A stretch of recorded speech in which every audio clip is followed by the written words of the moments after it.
Дон Сантино. Слава, скажите, что делать, если садишься писать, а работа не идет? Приходится все замазывать. Давайте попытаемся, Дон Сантино, понять, когда работа идет. Она идет тогда, когда ты прочно стоишь на фундаменте, и ты знаешь направление, куда двигаться. Если это расплывчато, то лучше подождать, сесть на камешек и съесть пирожок, пока не придет ясное понимание направления. Второй момент, она может не идти из-за недостаточного профессионализма, недостаточного мастерства, которое мы сами это внутри чувствуем. Поэтому, может быть, какое-то количество лет, ну там, я не знаю, 30, например, потратить на достижение этого мастерства, когда песня будет литься сама собой, без напряжения. Никаких не должно быть усилий. Вообще настоящее – это без усилий. Ну, например, чтобы любить человека, разве нужны усилия? Почему я сравниваю с любовью? Потому что это, наверное, очень близко. Музыка, которая звучит, которую ты сочиняешь, разве здесь есть усилия?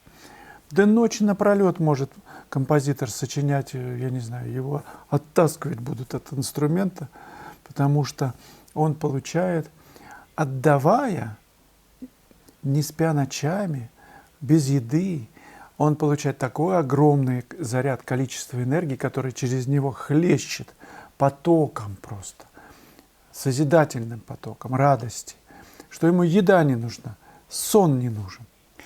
И если такой поток время от времени то приходит, то уходит, нужно подождать, когда он придет. Если затруднительно, настроиться на него. На него это значит, это же поток любви.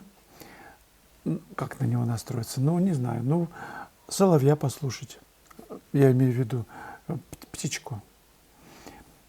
Послушать шум волны, посмотреть на закат, посмотреть работы мастеров, которых вы любите. Вот тут начинает вскипать. Ты понимаешь, ну как это сделано, как классно. И тебя заводит вот эта энергия, которая в работах мастеров, она заморожена, она кристаллизована в работах. Она так сильно захватывает, что ты бросаешь все и выдавливаешь краски и начинаешь писать. Но писать тогда, когда есть понимание, ну, направление, понимание композиции, понимание, что будет приблизительно, пусть какие-то очертания. Жесинок арт. С какими художниками в один ряд поставили бы вы, повесили свои работы? Вот это да, Жеся. Ну, вопрос, конечно, на засыпку ты придумала. С какими бы я поставил? Ну, я как-то сам по себе. И мне все равно. Потому что если находятся люди или человек, один, достаточно один, который срезонирует, который на волне того, что там я делаю, на этой волне, то мне этого вот вполне достаточно. Кто рядом висит, не имеет никакого значения. И, конечно же, я говорил этот пример, когда человек сомневается в своих работах. Попробуйте представить, что ваша работа висит рядом там, не знаю, с Репиным, с Врубелем и так далее, с Коровиным, чтобы реально оценить, на какой ступеньке ты находишься. Это внутренний ответ каждого. Он должен внутри прозвучать. Его не нужно даже близким говорить, на какой ты ступеньке находишься. Но ты-то знаешь, по сравнению с великими мастерами, на которых ты хочешь, может быть, равняться, где ты находишься, на каком уровне. Время рассудит, время определит реальный уровень твоего мастерства. Лучше, мне кажется, скромно относиться к тому, с кем ты рядом, что ты делаешь, но прощать всем, кто, ну, близким друзьям, художникам, кто сомневается, мучается, достигает, просто вместе идти легче. Поэтому я люблю совместные пленеры, семинары, Такие проекты, где собираются мои друзья, мастера высокого уровня, это всегда очень плодотворно, и просто это команда, ощущение команды, очень здоровое, сильное, светлое ощущение. Ну вот, пожалуй, с друзьями в команде, там, Бато, Саша Бобров, и Вета Лохматова, и другие, Андрей Захаров, вот с ними мне очень комфортно. Жеся, мне этого достаточно. Того, что рядом ребята, которые классно работают, мы показываем свои работы, зритель определит, что ему ближе. Но честно скажу, что у меня нет внутреннего ощущения, что я завишу от мнения зрителя. Это как-то вот прогорело.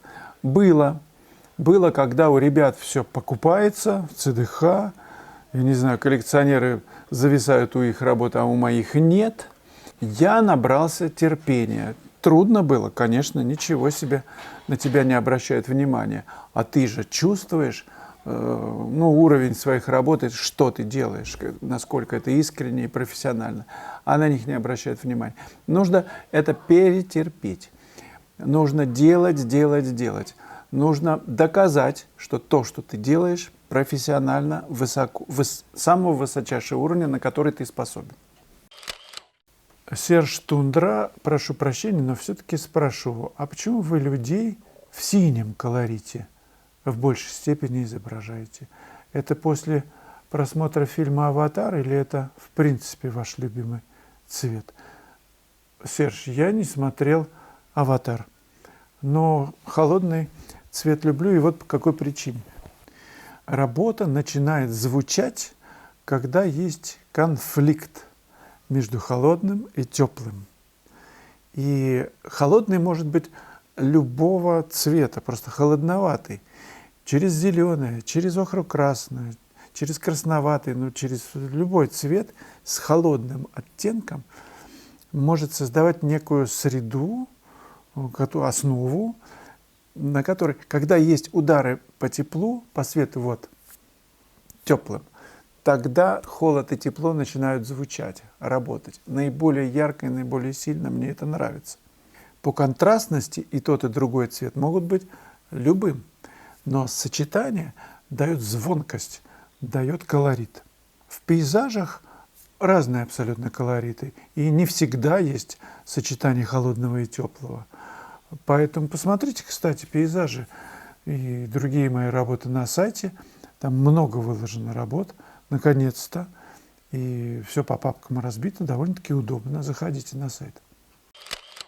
Игорь Творогов. Я смотря ваши видео, посмотрел 5 или 6 рекламных роликов. Это, конечно, чересчур. Просто забываешь, о чем идет речь. Просьба уменьшите, пожалуйста, количество рекламы. Дорогой Игорь, все на рекламе держится, к сожалению, или к счастью. Все. Я к рекламе YouTube имею очень косвенное отношение. И, в общем-то, радуюсь тому, что какая-то маленькая копеечка капает мне за счет того, что мои ролики рекламируются. Реклама есть в роликах. Поэтому те люди, которые не выключают эту рекламу, чем больше она просматривается, тем я все-таки хоть что-то зарабатываю на этом. Так что прошу понять меня правильно и не сердиться на YouTube, который, в общем-то, кормит не только меня. Я с опозданием на 1 день выкладываю свои видео в Яндекс.Дзен и в Телеграм-канал.